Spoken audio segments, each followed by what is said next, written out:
Welcome back to another episode of Harmonious at Lunch, the show that fuels your business success. I'm Brandon Gano, your host and guide through the world of harmonious business growth. Today, we're unlocking powerful strategies with industry experts to help your business thrive. If you're a business owner, entrepreneur, or executive, you are in the right place. Join me and our incredible guests today on the journey to clarity, growth, and success. It is time to revolutionize your approach to business. Let's dive in with another episode of Harmonious at Lunch. Welcome back into some more bite-sized business advice. And we have the episode today that everybody wants. It is the silver bullet. We're going to shortcut your whole life. We're going to show you how to do things in less time. No, I'm kidding. You know, we don't talk about that on this show, but we are going to talk about the importance of thinking about your future now and what that's going to look like long-term. Don't put off your future. I have a very special guest with me today, and we're going to unpack all of this in like 15 minutes. I know that's a lot, right? But welcome to the show, Chad Hufford. Thanks for being here. Brandon, it's my pleasure. Thank you so much for having me and give me an opportunity to talk to your audience about their future and hopefully getting them to a place where they can do a better job serving their future self and not stealing from that person. I absolutely love that because I think it's so important to really consider where we're headed and not just where we are right now. Everyone says live in the present, which is awesome. I agree with that, but you can't just ignore the future. Like it will happen. The future will be the present someday, and we have to plan for that. Now, Chad, this conversation seems on paper like it makes a lot of sense. You are a financial planner. You like to plan for the future, but I think how you go about doing that and everything you take into account is a little bit unique. So why are you talking about different things like planning for or taking your health into account, your business, your financial future? Tell me why you take the whole well-rounded person into account, not just the financial aspect of it. What we're trying to do, Brandon, is help people create a life of abundance. And truly wealthy people, when I say wealth, I'm talking about far beyond just money, but truly wealthy people who experience abundance have to have balance in their life. Because if you have just a ton of money, but you don't have your health, you don't have family, you don't have good relationships, you're not experiencing abundance. In fact, you're probably experiencing a lot of scarcity. You're probably experiencing a lot of anxiety, maybe some fear. And I believe that we can't just focus on money because money is a tool. And I believe money can be a tool to help build a more abundant life, but money by itself, wealth by itself won't do that. Yeah, I mean, I've personally seen, and I'm talking about like family members who have sacrificed everything and are now in their 60s, late 60s, and they're trying to buy back those things. And they're in a position where people don't even want to talk to them. Where they're trying to buy back relationships, and it's truly impossible. So this is why, personally, I find this conversation so valuable. I'm young enough in my life where I did start to sacrifice those things, as I shared with you before we started recording.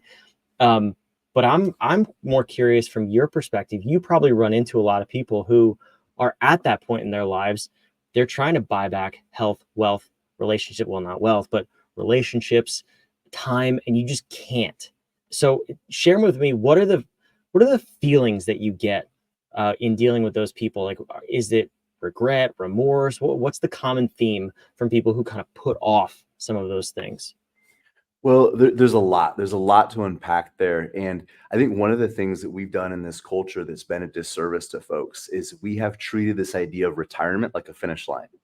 Like you're sprinting through, you're running through life, and then when you cross this finish line, then all your wildest dreams come true. And the problem with this idea of financial independence or retirement as a finish line is two things. Number one, what do you do when you cross the finish line? You stop running. And there's a tendency for people to view retirement as like that's the end of the journey. And it's not. It's a whole new chapter. When somebody has financial independence and they have a strong why, they have meaningful purpose, something to pursue beyond their job, beyond their career, beyond maybe even their identity that was wrapped up in whatever profession they were in. If they have some meaningful pursuit beyond that, they still have a lot to chase. They still have a lot to go after that's vitally important for them. But if they viewed financial independence or building wealth as some sort of a finish line, they get to the end of that, and number one, they're looking at, well, is this all there is? And also they're looking back oftentimes wondering, why did I sacrifice so much to get here? Why did I sacrifice my family? Why did I give up so many long nights at the office? We had one guy share with us, retired from one of the oil companies. He said, I've got more money now than I ever thought possible, more money than I need, and nobody to share it with. And so I think you have regret in that sense, but you also have people that are aimless. They've made wealth the objective, they've made wealth the target, rather than wealth as a tool to build freedom and abundance in their life, to chase what is most meaningful. But they've chased wealth itself rather than using that as a means to an end. They've treated it as the end in and of itself, and it's very empty. And it's not designed. The journey is not designed for us to sit there on a big pile of money and be happy. It doesn't work that way. It does in the movies, though. I don't get it. No, I'm just kidding. But I love this conversation, and I want to know from your perspective, from dealing with all these people, what is the mindset shift? How are we? Let's say you're talking to people in their 20s, 30s, 40s. I mean, we have a lot of time, right? Like we to get to that supposed finish line that's really not there. In our mid 60s, we have time to change the way we think about money, to change the way we use it as a tool, as business owners. And entrepreneurs, what is the shift in our mindset that we need to have now? What's the conversation we need to have with ourselves now, so that when we get to that point, we're just still on the journey? There is no finish line. What do you advise both your clients and really the listeners of this episode that we start doing now? One of the things that we ask people to consider is, what do you want your life to look like? When you walk away from your career, when you sell your business, what do you want your house to feel like when you walk in the door? What are you going to be doing? What is going to be different about your life then than it is now? And those goals can change. That's okay. But it's envisioning this idea of our future self and coming up with real measurable goals, because wealth, there's no finish line. There's no goal line. There's no referee that throws his hands up at the end that says, all right, touchdown, you made it, you're good. And a lot of times, especially for entrepreneurs, those goalposts can continue to move. And there's never anything or anyone telling us like, okay, you've done enough. And the tendency is to keep driving, keep pushing, but sometimes chasing the wrong things because we aren't clear about what we're even trying to accomplish. We end up chasing other people's dreams, other people's goals, because we don't know what's vitally important for us. So I think taking a step back and saying, when I'm 65 years old or I'm 75 years old, what do I want to be doing? What is the type of person I want to become? And then actually reverse engineering that. And hopefully we do this as business owners. We have a business plan. We look at the things that we're going to be doing in 1 year, 3 years, 5 years. We try to reverse engineer that to where we are today. What are the strategies? What are the tactics? Where do we need to be putting our money and our emphasis and our time and our effort? But a lot of times we don't do that with our whole life. And the business itself can, again, become the goal, become the objective, rather than our business or our wealth or our investing to be a means to an end, a tool that we leverage to produce more freedom and abundance. Yeah, no, it's a good perspective. And I'm curious how you fully round that out too, because you can't just focus on business or life, or wealth like we've been talking about. You have life, you have family, you have those goals. But even I think as business owners, we tend to wrap our goals around what our business looks like. And we don't necessarily take into account our family, our kids, those future relationships. So tell me, for you specifically, I mean, you probably have client stories too, but how do you balance this out with your own personal life, to know, like, it's those guardrails, right? Like, I'm not going too far in the direction of business. I'm also not going too far necessarily in the direction of family and sacrificing the business, because you do need both. So how do you set your life up for success in that regard? A big part of it is boundaries. And I think as business owners, we really need to stress boundaries. And everybody, I mean, boundaries are important for everybody. And not just about boundaries between me and another person. It might be between me and my business, it might be between me and my phone. But having those guardrails set up is vitally important. And everybody's going to be a little bit different. And in different seasons of your life, those boundaries might be different. But knowing knowing when you're available. Are you going to take calls after 6 p.m. or after 8 p.m.? Are you going to check emails at night? Some businesses, maybe they require it. A lot of times business owners tell themselves and they tell their clients that it requires my phone's got to be on 24/7. But then you train your clients to expect that. When we set boundaries that no, I'm available from 8 a.m. on Monday till uh, 5 p.m. on Monday, and then Monday through Friday, or whatever those boundaries are. But having a fence around areas of our life, I think, are very important. So when you're with family, you're with family. That time is precious. It's set aside. When you're focusing on your health, you're exercising. You're not you're not taking calls while you're jogging. You're not trying to type out an email in between sets at the gym. But segregating those different areas of our life, I think, is very important because in today's society, with phones and devices, like everything can intermingle, and people they're doing an email, a work email, then they're checking their Instagram, then they're looking on Amazon, and all these things get kind of mingled together. And we don't have clear distinctions between I am at work, I am at home, I'm with my family. And it just becomes like you remember like painting as a kid, you're starting out, never used this metaphor before, so bear with me. But you start out, you've got all these different colors, and your blue is blue and your red is red. And you start painting, and then you start trying to clean your brush off. But after a while, I've got 6 kids, so this is a big part of my world, messy paintings. But after a few minutes, like all those colors mixed together, there is no red, there's no blue, there's no green. It's just this messy mix, and all those colors have have they've infiltrated those boundaries, and you can't tell them apart anymore. And I think a lot of people, especially entrepreneurs, have a tendency for their lives to look like that.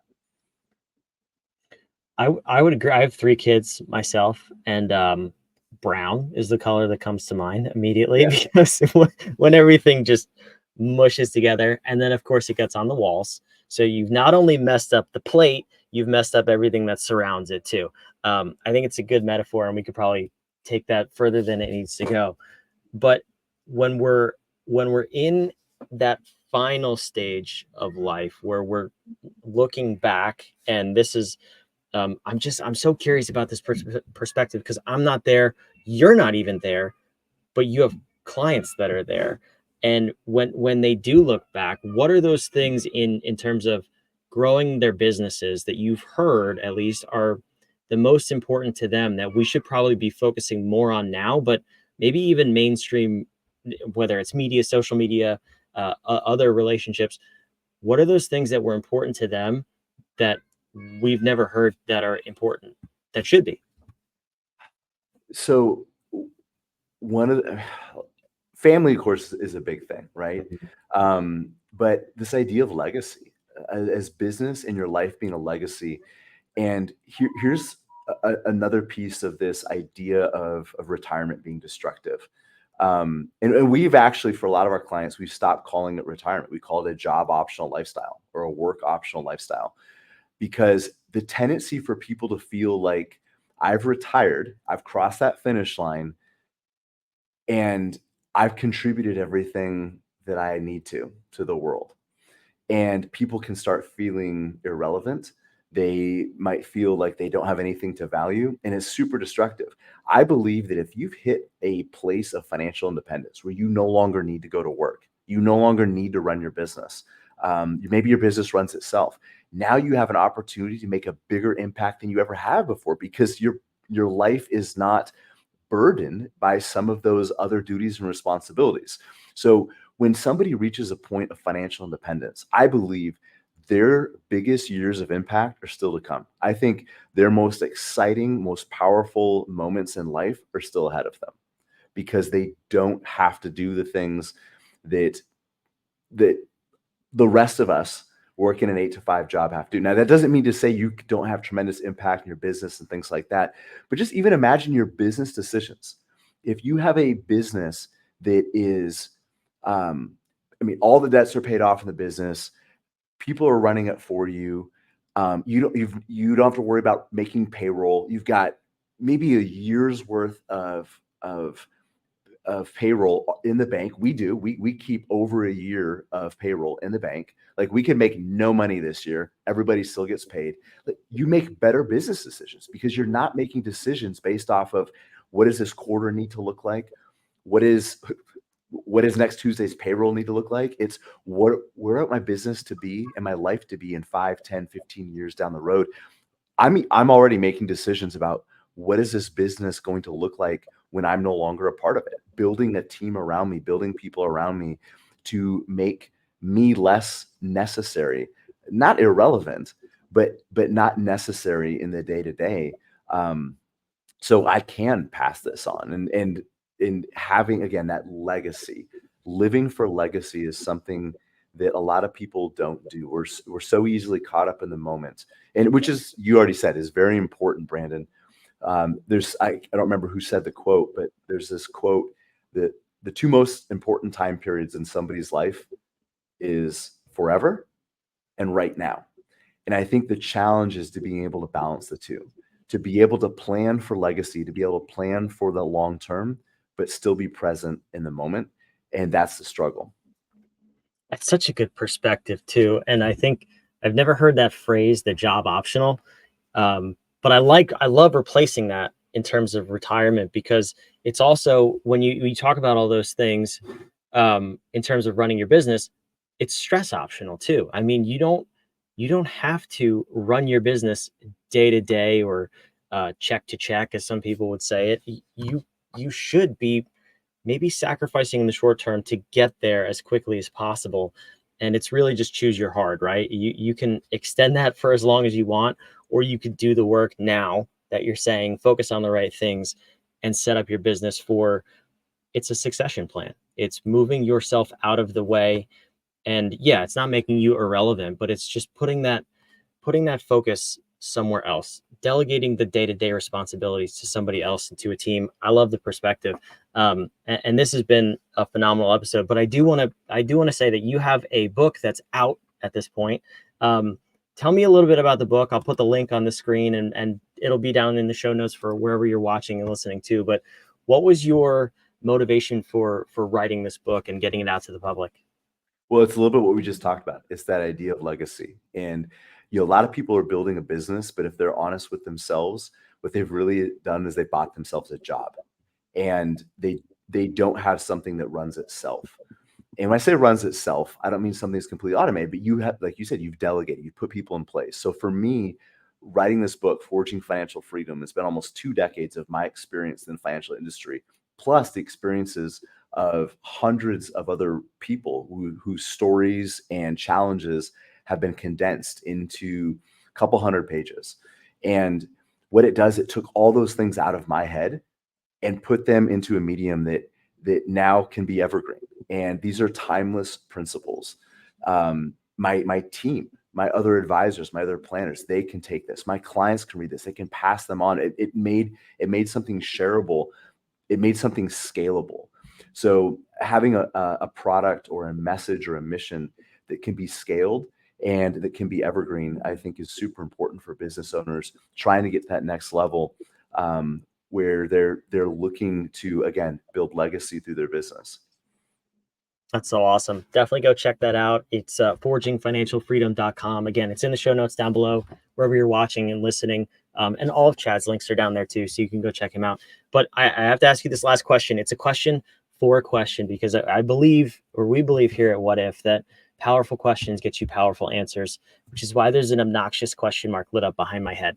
But I want to know, from listening to this episode, what is that one question that you would want the listener to think about for the rest of today, the rest of the week, until they get the answer, really? What is that question that's going to help them think about their future and build their business and their legacy in the right direction? I think we've already touched on it, but I'll just restate it. It's, what would I want my life to look like if I never had to go to work ever again and never had to produce another paycheck? And that's why I wanted to ask the question, because it's so easy to listen to the whole 15-20 minute episode and just hear the information. Think about that. Think about that question wherever you are. think about that until you get the answer. And then, Chad, I don't know about you, but what's your method when you have that answer? Do you put it down on paper? You put it on your wall? What do you do with that?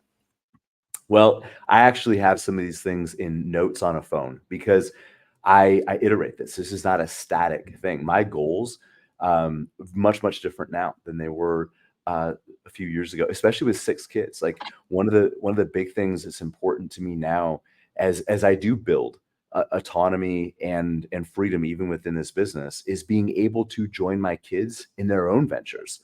I realize that between 6 kids, not all of them are going to want to be part of Veritas, part of my financial practice. So rather than just writing a check and sending them on their way, say, okay, go start your own thing.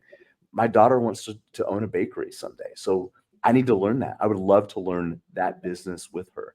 So those are some of the things that are important to me. Again, 6 kids. We live in Alaska. We're very isolated. We could drive all day and be in the middle of nowhere still. Like we can't realistically be in a centralized location where all our kids are probably going to end up. So for us, having the freedom to chase our kids and bother them wherever they end up and spoil their kids, our grandkids someday, that's really important to us, to not be tied down to any one area, to be flexible, where I can work and live from anywhere in the country, maybe even anywhere in the world. Very important to me because my kids might be spread out over thousands and thousands of miles. So all those things for me have changed, and that's why I review those on a almost daily basis. Yeah, that's awesome. I love the question too, and it's really powerful for the direction of your life and the decision making in the now that affects the future. So, Chad, I appreciate you coming on here. This has been an insightful episode and one that I just wish more people took this mindset into their day-to-day lives. So, thank you for being here. Hey, it's my pleasure. And we talk about the future. That's kind of that can be kind of a fuzzy thing for a lot of people, but you will meet the future version of you eventually. And I want folks to be proud of that meeting when they can look back at the future and look at their decisions today and say, okay, I was proud of the decisions I made. So yeah, hopefully it was encouraging everybody to go out and make their future selves proud. I love it. I hope so too. If you want more Chad, forgingfinancialfreedom.com is his book. His website's down below in the show notes as well. Make sure you go check it out. Chad, thanks for being here. And wherever you're watching and listening, make sure you subscribe. We want to have you back every single day of the week, help you get to that future version of yourself in the best way possible, the most harmonious way possible. Imagine that, right? We'll see you on the next episode of Harmonious at Lunch. Thanks for being here.